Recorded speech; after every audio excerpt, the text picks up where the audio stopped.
As you are knitting your Drooping Blossoms motif, if you discover that you have an extra stitch in one of your repeats, it may be because you forgot to pass the slip stitch over in that stitch where you slip knit, pass the slip stitch over.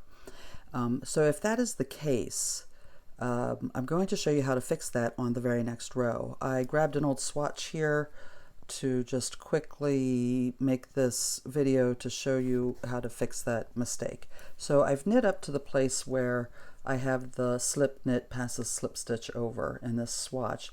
This is the slip stitch that I was supposed to pass over and I forgot. This is the knit stitch.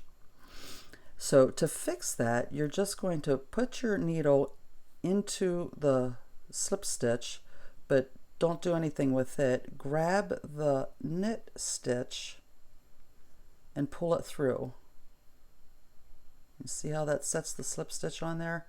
Then put the knit stitch back on your needle and continue knitting. I'm going to show you one more time.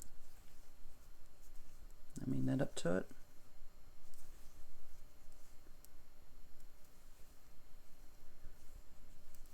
Okay, I let go of the working yarn because it's not involved in this manipulation. So here's my slip stitch, here's my knit stitch that I should have slipped the stitch over. So, I mean, there's a number of ways you can do this, but basically what you're doing is you're just flipping that stitch over the knit stitch, and then you've got to take them off the needle to get it back down to the base of that stitch and put the stitch back on. Okay, so I just showed you a little bit different way from the way I did it the first time. So let me show you again. Get the stitches put back on.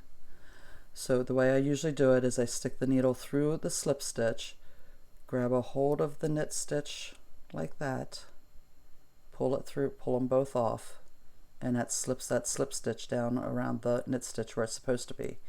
Then put the knit stitch back on the left needle, and then continue knitting however it's called for in the current row you're on.